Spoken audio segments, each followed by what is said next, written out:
That leads to the next question is, looking at COVID, it has made a shift in the technologies that are being used and how we're gathering data from it, but also the real estate.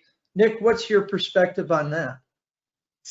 Yeah, I think there are some really interesting macroeconomic trends around where folks are living and cloud collaboration platforms enabling them to work remotely potentially for longer periods of time. So to your point around what is that doing to real estate, it'll be really interesting to see what happens to the real estate in the cities. I think to James's point, there are a couple companies that see that as an opportunity, that having that downtown or more expensive real estate, potentially the price point come down is an opportunity to grow there. But I do think for the most part, there is going to be somewhat longer term downsizing for the majority of companies there, because their employees have learned from this massive work from home experience that it's possible. And I will say there are now some new studies coming out that there's a little bit of burnout, and we've maybe gone too far with work from home, and people are appreciating all the amenities of the office. But I do think that square footage is definitely going to be under scrutiny. And because of the technology changes of these cloud platforms, you can connect wherever there's internet. Folks are going to be moving around, and there's some really interesting macroeconomic trends there that are enabled by a lot of these cloud collaboration platforms.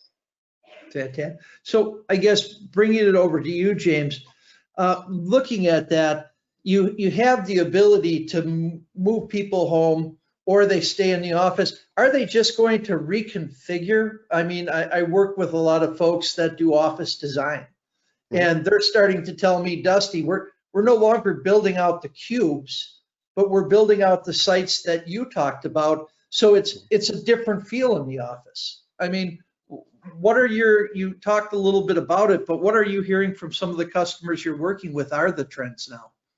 It gets interesting. One of the things that comes up a lot is, how do we know what size or how many occupants do we plan for in a space, in an experience-based workplace? And the answer is that's not an easy number to get to.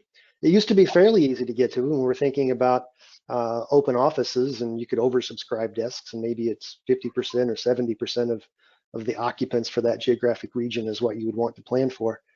Experience-based workplace ultimately gives your business unit and the occupants, the employees within that business unit, the freedom of choice, the autonomy, if you will, to choose where they do work and how work gets done.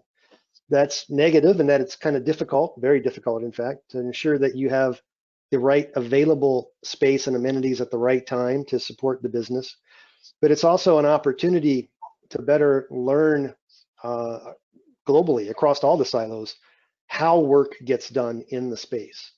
How do you reinforce innovation? How do you have the right team members on the team? So from an HR perspective, from a chief security systems perspective, from an operational perspective, there's certainly a lot of opportunity now to start peeling that onion, as it were, and getting better at learning what that is.